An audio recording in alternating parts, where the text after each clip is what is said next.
Hello guys! So karon no, kay gi-invite naman pud ta kay naay birthday. So nakita man gud nila tong viral na ko nga video ba about atong ulo sa lechon. So karon guys, gi-invite na pud ko nila kay naay birthday. So kani siya guys ang nabilin nga mga bukog-bukog nga ulo sa lechon akong gipanghipos na po dako na kong gisyaron kay pagkaon sa among mga iro.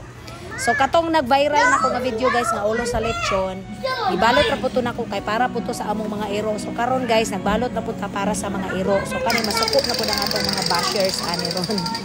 So kana guys, mo na siya nga video. Awa gyud tay gipasaylo ana bisag tanglad ug bukog no, gibalot gyud nako og apil tanan-tanan kay mas okay gyud ng tilokon gyud aron way mahay ba. Ya dili kayo sakit sa mata sa mga bashers nga kana jung tilokon bitaw nato pagkuan pagdala kay susunod taon pating gula gyud nila kay gidala gyud ako tibong ulo samtay akong dalunggan ra lain pod.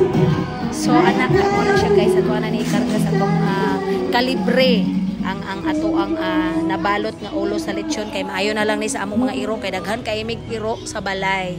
So happy ang mga iro namo ani. Thank you for watching guys. This is Emma Tinker and bye bye. Tan tararan taran. Tan tararan taran. Oh, diba? Success.